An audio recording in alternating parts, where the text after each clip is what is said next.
बूढ़ा होने के कारण एक सांप शिकार करने में असमर्थ था और वह कमज़ोर होने लगा।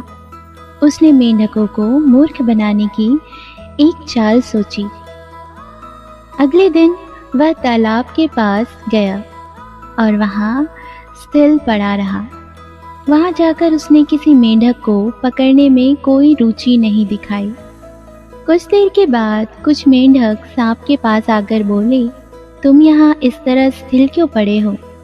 तुम मेंढकों का शिकार क्यों नहीं कर रहे? सांप ने कहा, मैं अब कभी मेंढकों का शिकार नहीं करूँगा। कल मैंने एक ब्राह्मण के बेटे को काट लिया था।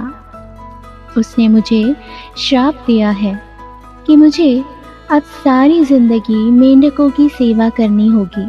मैं यहाँ सभी मेंढकों की सेवा करने आया हूँ। दोस्तों, क्या तुम मेरी पीठ पर बैठकर तालाब की सैर करना चाहोगे? सांप की बात सुनकर सारे मेंढक अपने राजा के पास गए और उसे सारी बात बताई।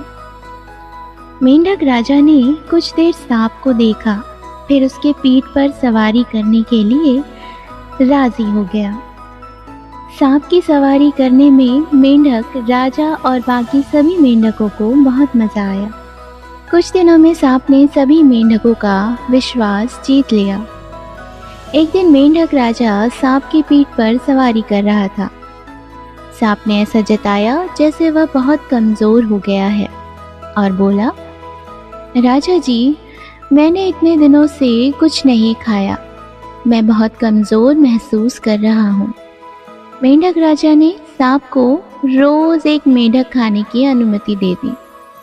सांप रोज़ एक मेंढक खाने लगा और वह मेंढक राजा को रोज़ सवारी कराता।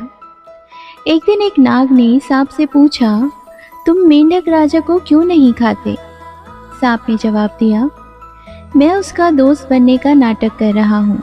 इस तरह बिना शिकार किए मुझे रोज़ एक मेंढक खाने को मिल जाता है।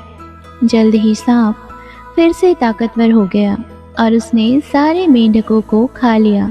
आखिरकार मेंढक राजा भी उसका भोजन बन गया।